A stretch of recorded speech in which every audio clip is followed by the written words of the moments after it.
வணக்கம். என் பெயர் அனுசுயா. எனது ஊர் பொய்கைக்குடி.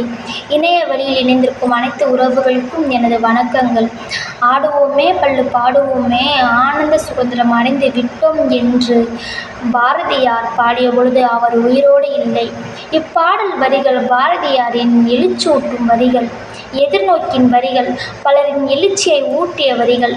1947ஆம் ஆண்டு ஆகஸ்ட் மாதம் 15ஆம் நாள் இந்தியா பிரிட்டிஷ் காலனி ஆதிக்கத்திலிருந்து அரசியல் விடுதலை பெற்றபோது பாரதியாரின் இந்த கனவு வார்த்தைகள் நினைவாகின.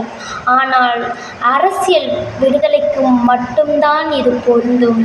சமூக பொருளாதார விடுதலை பொறுத்தமட்டில் பாரதியாரின் இந்த வார்த்தைகள் இன்னும் கனவாகவே இருக்கின்றது, இன்னும் எதிர்நோக்காகவே இருக்கின்றது. ஆங்கிலேயரால் ஆட்சி செய்யப்பட்ட நாம் இன்று நம்மவர்களாலே ஆட்சி செய்யப்பட்டிருக்கிறோம். உண்மைதான், இந்தியாவிற்கு அரசியல் விடுதலை கிடைத்துவிட்டது. ஆனால் பொருளாதார சமூக விடுதலை இல்லாத அரசியல் விடுதலை மக்களின் தாகத்தை தீர்க்க இயலாத கானல் நீர் போன்றதுதான். இந்தியா பொருளாதாரத்தின் சமூகத்தின் விடுதலை பெற்ற நாடாக மாற வேண்டும் என்றால் இந்தியாவில் நீடித்து நிலைத்திருக்கும் வறுமை ஒழிக்கப்பட வேண்டும். இந்தியா முழுவதும் உரையாடி கிடக்கின்ற சாதிய வன்கொடுமை வேரோடும் மண்ணோடும் பிடுங்கி எறியப்பட வேண்டும். பொருளாதார விடுதலை முதன்மைப்படுத்த வேண்டுமா அல்லது சமூக விடுதலை முதன்மைப்படுத்த வேண்டுமா என்று என்னிடம் கேட்டால் நான் கூறுவேன், சமூக விடுதலை தான் முதன்மைப்படுத்த வேண்டும் என்று.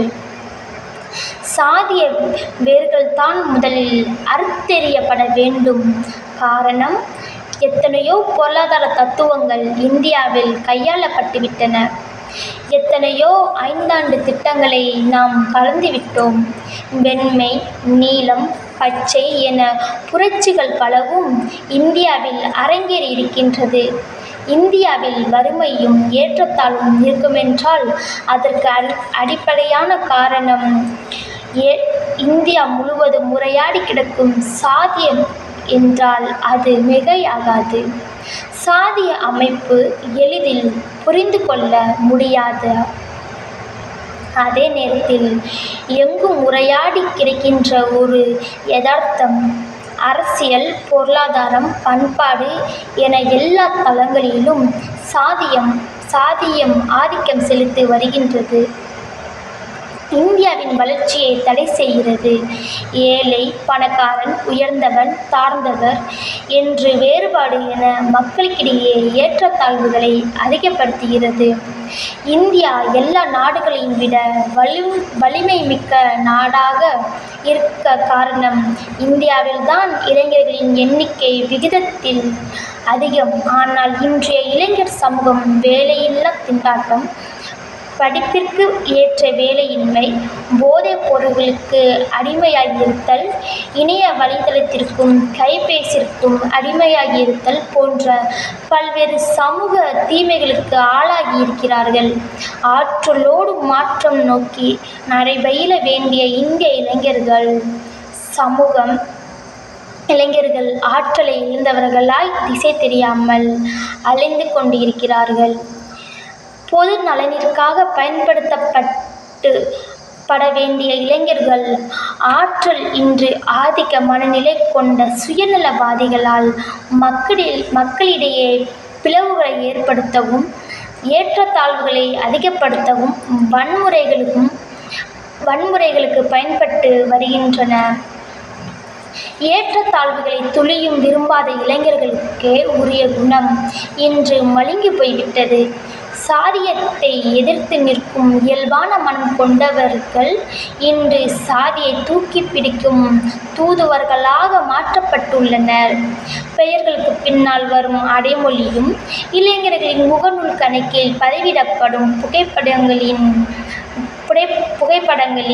பின்திரையில் நாம் பார்க்கும் சாதிய கொடிகளும், இளைஞர்களின் கைகளில் அலங்கரித்து இருக்கும் சாதிய கயிறுகளும் நான் கூறுகின்ற இந்த உண்மைக்கு சான்றாக இருக்கின்றன.